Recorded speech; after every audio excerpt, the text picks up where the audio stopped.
Bienvenidos mis amigos, mis amigas a este tema que les presentamos a continuación, que es Abraham más evolucionado que Einstein.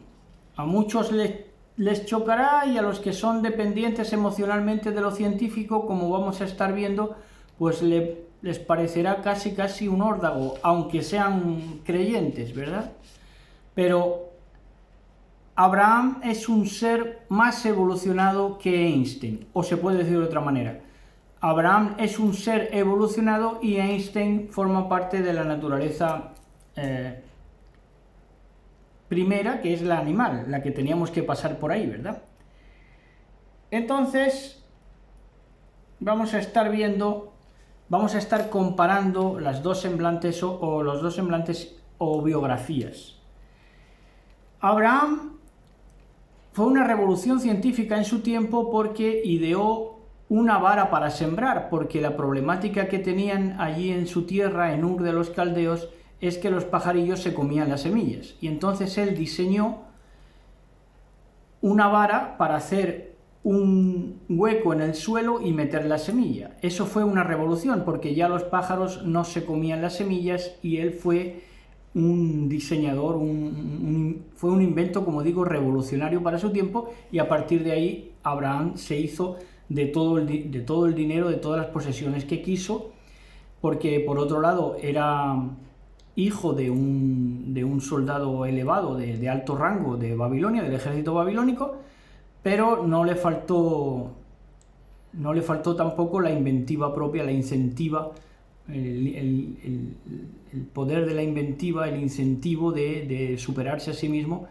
y de no quedarse con lo que le habían enseñado, y de revolucionar el mundo con aquel invento del sembrado, para sembrar la semilla y que produjera, y que los pájaros, las aves, no se pudieran comer la semilla, con toda la connotación profética que ello implica, porque las aves que se comen la semilla, saben ustedes que representan a aquellos que están dispuestos a que nos desprendamos de la palabra que quiere ser sembrada en nosotros, ¿verdad?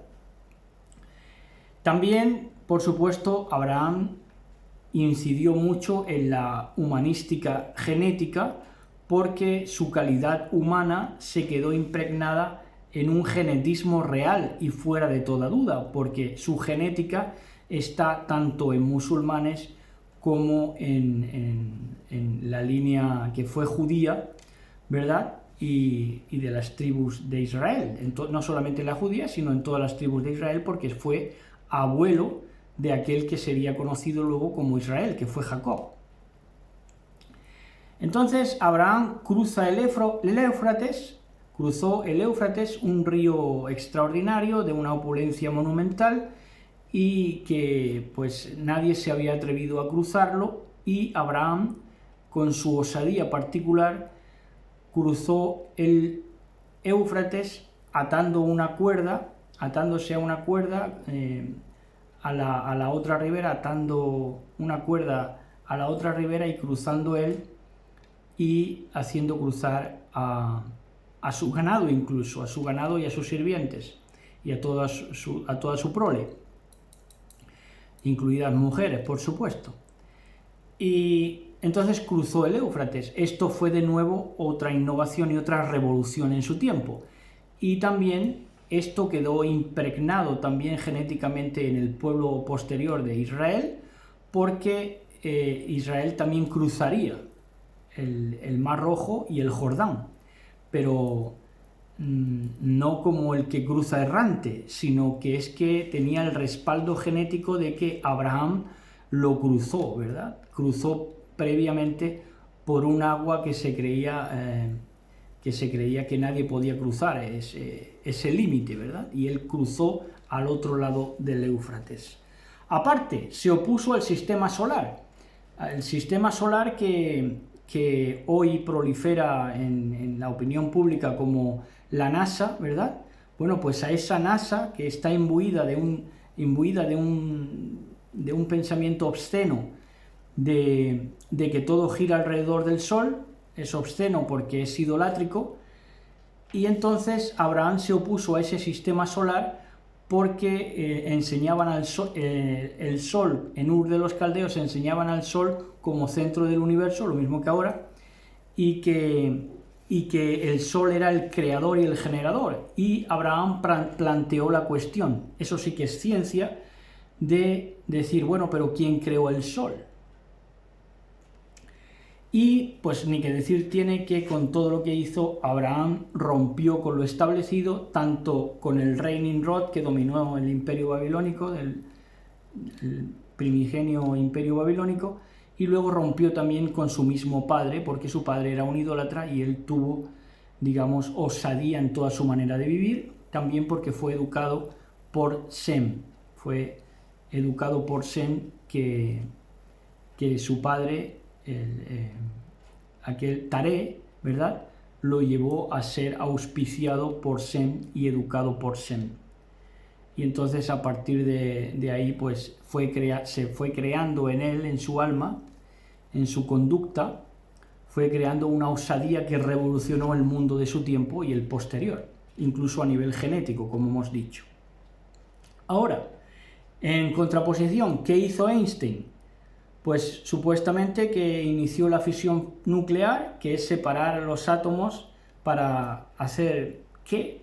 ¿Qué pensaba hacer ahí, separando los átomos? Si los átomos se pueden ver, bueno, ¿por qué separas un átomo?